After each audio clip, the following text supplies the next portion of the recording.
देखिए, ईरान की जो क्रांति है ना, वो बिल्कुल नैसर्गिक है। वहाँ की जनता को जिस प्रकार से दबाया गया था, जिस प्रकार से उनको गुलाम बना करके रखा गया था, ये क्रांति होनी ही होनी थी।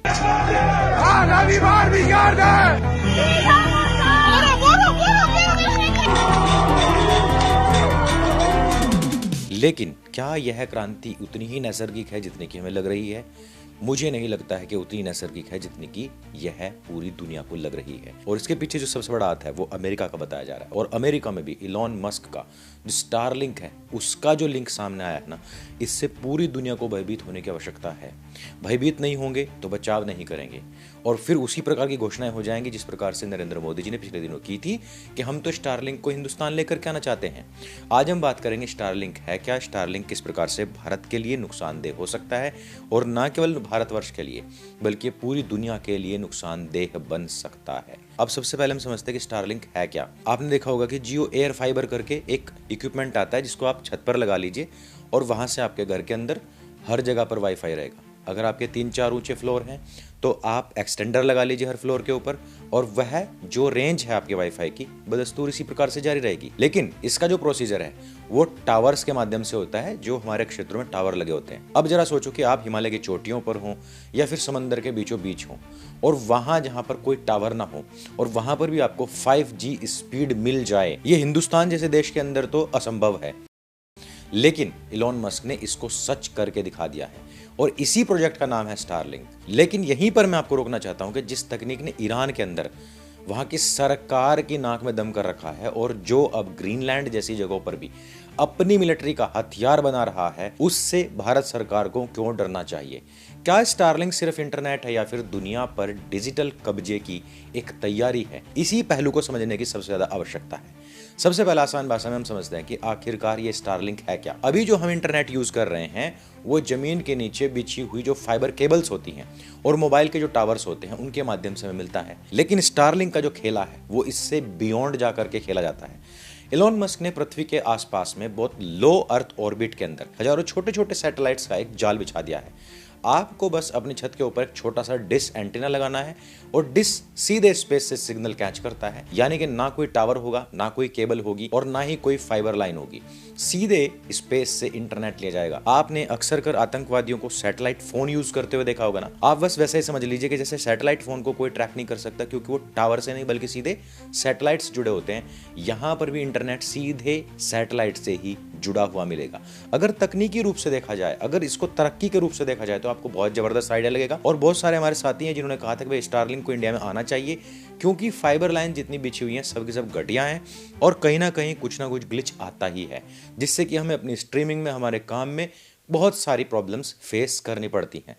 यही सब तरीके हैं जिनसे कि आजकल के युवाओं को अपनी मुट्ठी में बंद करने की ताकत उन लोगों ने पैदा कर ली है। आप सभी को पता है कि सोशल मीडिया पर पहले एक टिकटॉक नाम की एप्लीकेशन चलती थी, उसके साथ साथ बहुत सारी एप्लीकेशन चलती थी और ये जितनी भी एप्लीकेशन थी, जब इनका विरोध हुआ था, जब इनको प्रतिबंधित किया गया था, बैन किया गया था ना, तो युवाओं ने बहुत विरोध किया था। नेपाल के अंदर आप देखिए कि वहां पर ऐसी एप्लीकेशंस को सबसे पहले बंद किया गया था और उसके बाद में अचानक से क्रांति आ गई थी। आप जरा सोचिए कि एक बार अगर स्टारलिंक देश के अंदर आ जाता है और उसको फिर हटाने की कोशिश की जाएगी तो कितनी बड़ी बगावत छिड़ सकती है। ये है तकनीक का गलत इस्तेमाल और सबसे पहले आपको उसके बहुत सारे फायदे गिनवाने के बाद में। और इसी तकनीक की असली ताकत अब दुनिया देख रही है जब ईरान के अंदर विरोध प्रदर्शन हो रहे हैं। वहां की सरकार ने क्या किया कि इंटरनेट वहां से बंद कर दिया। जितने भी उनकी सेवाएं देने वाले सैटेलाइट्स थे या उनके टावर्स थे, सबको उन्होंने बंद कर दिया। और ऐसे समय में एंट्री होती है वहां पर इलॉन मस्क की। उसने क्या किया कि ईरान के ऊपर जितने भी सैटेलाइट थे उनको एक्टिव कर दिया और लोग चोरी छिपे स्टारलिंक के जो डिश थे वो देश में ले आए, सीधा सैटेलाइट से इंटरनेट चलाने लग गए। ईरान सरकार चाहकर भी इसको ब्लॉक नहीं कर सकती और इसी की वजह से जो अंदर हो रहा है वो हम तक, आप तक सबसे पहले किसके माध्यम से पहुंच रहा है? एक्स के माध्यम से। और एक्स का मालिक कौन है? Elon Musk. और वहां पर जो स्टारलिंक चल रहा है ईरान के अंदर, उसका मालिक कौन है? Elon Musk. यानी ईरान के अंदर आज जो क्रांति हो रही है उसको पूरी दुनिया अगर देख पा रही है तो वो इलॉन मस्क के माध्यम से देख पा रही है। लेकिन इलॉन मस्क एक बिजनेसमैन है भाई, और उसको पता है ईरान के पास में क्या क्या चीजें हैं जिनके ऊपर अमेरिका कब्जा कर सकता है। और अमेरिका ऐसा पहली बार नहीं है कि वो कब्जा कर लेगा। उसने बहुत सारे ऐसे देश हैं जिनके ऊपर ऑलरेडी इन्हीं ताकतों के माध्यम से कब्जा किया है और उनके खनिज पदार्थों का दोहन भी किया है।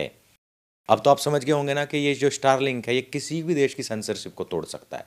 लेकिन दोस्तों ईरान तो बस एक ट्रेलर है। मस्क की असली जो रणनीति है वो ग्लोबल डोमिनेंस यानी कि दुनिया के सबसे मुश्किल इलाकों पर कब्जा करना है।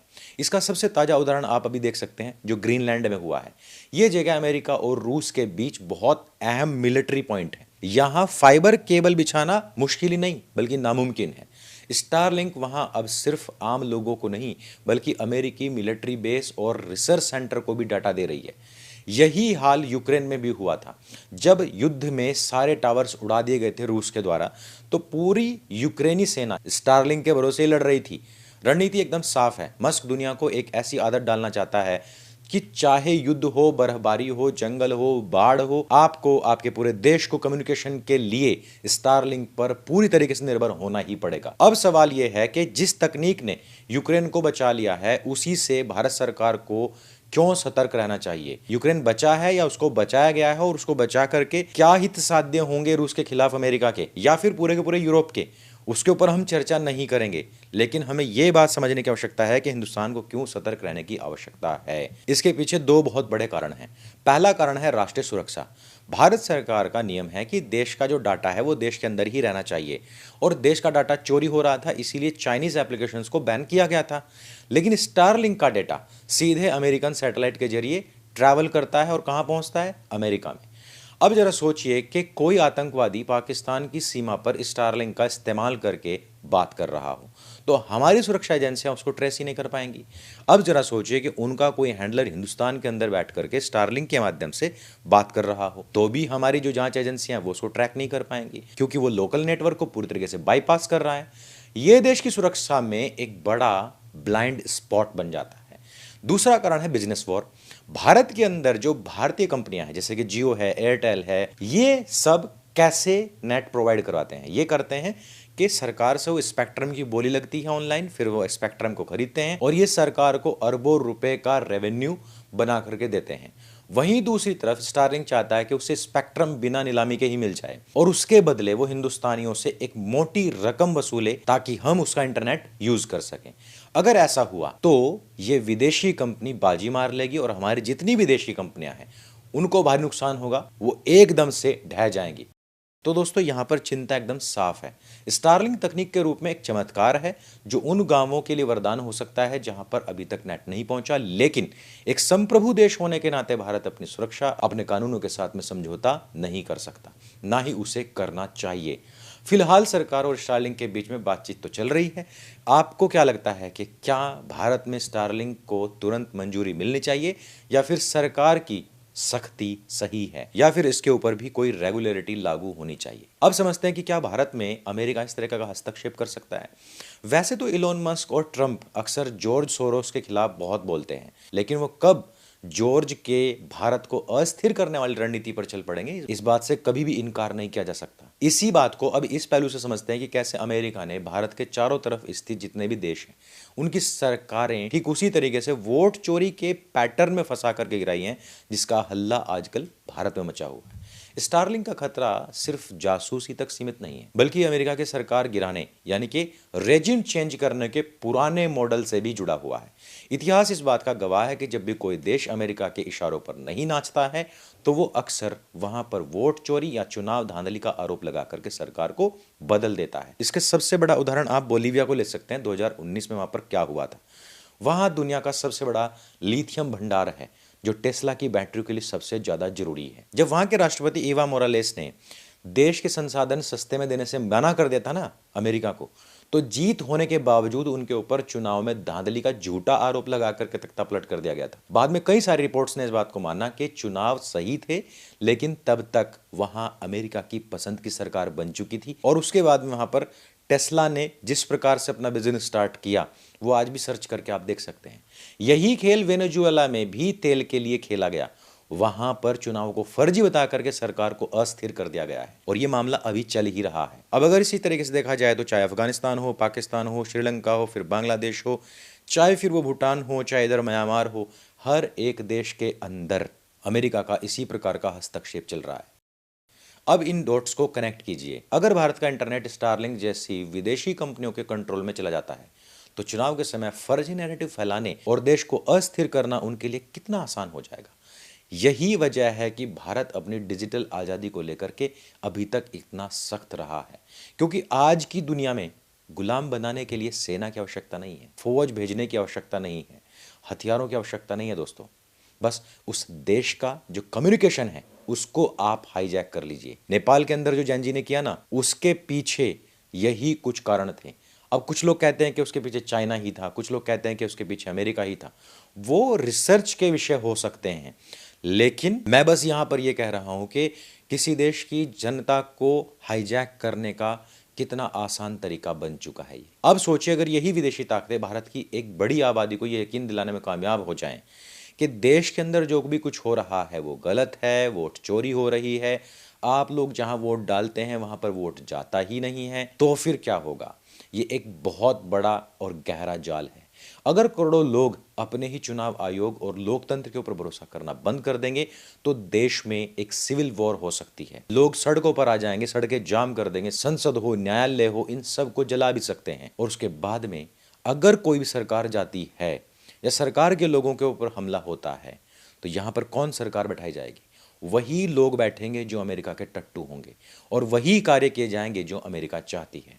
हिंदुस्तान के पास में रिसोर्सेज की कमी नहीं है, हिंदुस्तान के पास में किसी भी प्रकार की ताकत की कोई कमी नहीं है। हमारे पास में अथाह संभावनाएं हैं और इन्हीं सब चीज़ों को देखते हुए अमेरिका से लेकर के, चाइना से लेकर के हमारे जितने भी दुश्मन देश हैं, सारे के सारे देश डरते हैं, बौखलाए हुए हैं और वो कुछ भी कर सकते हैं।